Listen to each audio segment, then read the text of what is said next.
Voilà. Bonjour Tito Dupré. Je suis, Bonjour.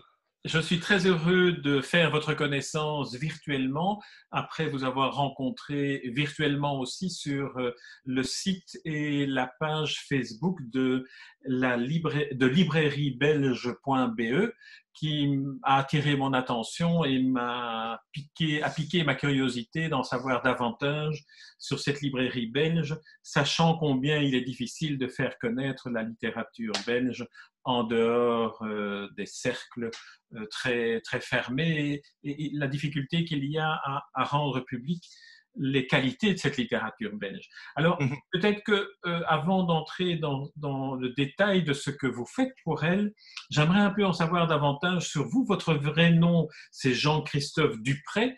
On vous appelle Tito. Pourquoi ce prénom? Quand j'étais petit, je ne savais pas le dire, je disais Titoff. Et mon père a ramené ça à Tito. Et puis c'est resté parce que je ne pense pas avoir tellement grandi depuis, en fait. C'est une très bonne réponse. Et alors, en regardant un peu ce qui vous concerne sur les sources d'informations dont on dispose maintenant, j'ai lu que vous aviez été photographe et que vous avez roulé votre bosse partout dans le monde pour photographier les patrimoines de l'UNESCO. Oui, donc ça c'est un projet qui m'a tenu 10 ans, des années 2000, à fin 2010 environ. Donc vraiment une dizaine d'années. Et là, pendant cette période-là, je suis parti, j'ai été nomade en fait, et j'ai traversé plus de 40 pays pour documenter plus de 300 sites du patrimoine mondial en panneaux photographie. Ce sont des images donc, excusez-moi, sphériques, c'est-à-dire des images dans laquelle vous vous trouvez, et vous pouvez en ligne en fait tourner autour de vous-même et voir le lieu dans son intégralité. C'est un projet qui est né lorsque les talibans ont fait exploser les Bouddhas de Bamiyan. Ça m'avait beaucoup choqué parce qu'à l'époque, je roulais ma bosse dans le milieu de l'audiovisuel. Donc, je suis journaliste et je sors de l'IEX ici à Bruxelles. Et après mes études de journalisme, assez rapidement, je suis intégré dans la chaîne de production audiovisuelle. Et donc, j'ai pu mettre des sous de côté pour faire des documentaires, dont un en Éthiopie qui était consacré aux églises de Lalibela. Euh, à la fois pour moi et aussi pour un architecte qui avait une commande bien précise pour protéger ces églises, qui sont en fait des églises monolithiques et qui avaient besoin d'un toit pour les protéger de l'érosion des pluies, etc. Bref, ce document, ça m'a sensibilisé à la question du patrimoine en général et du patrimoine mondial selon l'UNESCO. Et donc là, une fois que les Bouddhas ont été explosés, ça m'a vraiment profondément choqué.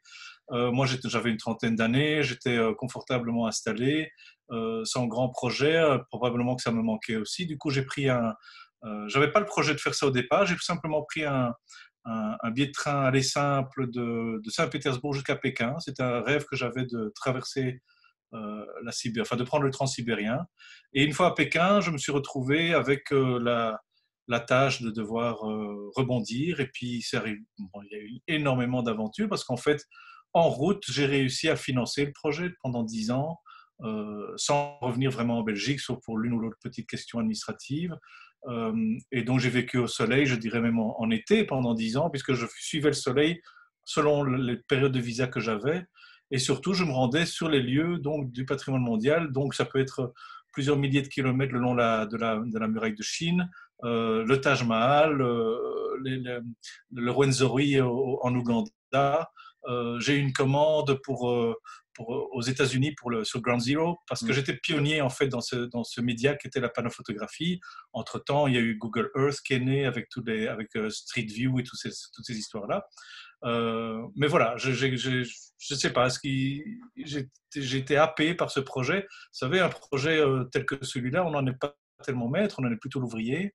Et voilà, donc ça m'a tenu 10 ans. Puis ça m'a permis de me marier. J'ai rencontré mon épouse en Chine, on s'est mariés là-bas. Un enfant est né depuis. Donc c'est vraiment une première partie de ma vie après mes études, qui est beaucoup plus effectivement dans l'image. Et la photo me poursuit depuis 30 ans. J'ai d'ailleurs sorti récemment un petit bouquin de photos haïku, où là, littérature et photographie se télescopent, on va dire. Donc effectivement, et puis j'ai travaillé en infographie aussi, donc j'ai fait beaucoup de mise en page. j'ai eu beaucoup de chance de naître dans les années, enfin de naître professionnellement dans les années 90, parce que j'ai aussi appris à faire des sites web, en même temps que je savais maîtriser Quark Express, Photoshop, Illustrator, tout cet infographisme par informatique, cette publication assistée par ordinateur était naissante et je m'y suis éclaté. Et donc, à force d'avoir comme ça plein de pièces d'un puzzle dont je ne connaissais pas l'image finale, eh bien, ça m'a mené sur ce projet de documenter le patrimoine mondial, parce qu'en fait, il y avait non seulement la technologie avait beaucoup changé, on va mettre ça sur Internet. Je me souviens, je faisais ça via les lignes téléphoniques dans les hôtels. C'était des moyens techniques très ridicules par rapport à aujourd'hui, mais quand même complètement révolutionnaires dans la publication, la diffusion. J'étais tout à fait autonome, je n'avais pas besoin de passer par une rédaction pour est-ce que ceci, est-ce que cela. Voilà, ça s'est extraordinairement bien passé. J'ai eu des commandes fabuleuses, comme par exemple le Palais des Miroirs à Lahore au Pakistan. Je pense également, je vous disais Ground Zero aux États-Unis. Mais surtout, par exemple, c'était une commande de la ville de New York, par exemple, oui, de deux agences fédérales. Le but était de documenter le lieu une fois qu'ils avaient tout déblayé et avant de reconstruire la nouvelle tour. Et donc, ils voulaient pour les familles des victimes un mémorabilia, qui donc en fait une visite virtuelle du lieu. Je ne sais pas si vous vous souvenez, mais il y avait une grande rampe qui descendait vers le lieu de l'attentat. Il y avait une structure métallique qui était restée en forme de croix, qui avait été très religieusement voyez. Et donc tout ça, ils voulaient en fait en garder à la fois le souvenir photographique, mais aussi un état d'esprit qui relevait vraiment de ce moment-là, c'est-à-dire la fin du déblaiement et le début des travaux. C'est vraiment un moment de connexion où seule la panophotographie, aujourd'hui, peut encore vous donner un sentiment des lieux, un sentiment exact, parce qu'en fait, vous tournez sur vous-même, vous voyez tout, vous pouvez zoomer dans l'image, vous pouvez dézoomer pour avoir plus de perspectives. Et à l'époque, je me souviens, c'est passé... donc, ils avaient justifié le choix même du photographe par rapport à d'autres publications que j'avais déjà eues dans le New York Times. J'étais vraiment pionnier en la matière et comme j'étais très mobile, évidemment, je me souviens, ce boulot-là, j'étais parti de Katmandou au Népal pour aller le faire, vous voyez. Donc, c'était absolument fabuleux et en même temps très dur d'un point de vue physique et psychologique, parce que le patrimoine est quelque chose qui traverse pas seulement l'espace mais aussi le temps. Vous touchez ces pierres, vous rencontrez les populations qui vivent là depuis des millénaires, bien sûr. Ouais. Quand vous êtes sur la route de la soie, c'est plus que simplement l'orthographe de la route de la soie. C'est un état d'esprit, c'est des cultures, c'est des regards, c'est des vêtements, c'est de l'alimentation. Et tout ça m'a construit pendant 10 ans, m'a profondément bouleversé. Et je ne suis pas du tout la même personne que j'étais avant cette immense aventure, qui aurait pu continuer. Mais je pense que voilà, en 10 ans, j'avais donné tellement d'énergie. C'est une expérience immense qui me dépasse et que je ne décode pas encore tout à fait aujourd'hui, et dont j'aurai probablement un jour à rendre compte, ne fût-ce que pour moi-même. Est-ce que vous vous souvenez du moment où vous êtes entré dans le transsibérien à Saint-Pétersbourg au début de cette aventure qui finalement a duré 10 ans, ce qui n'était peut-être pas prévu au départ?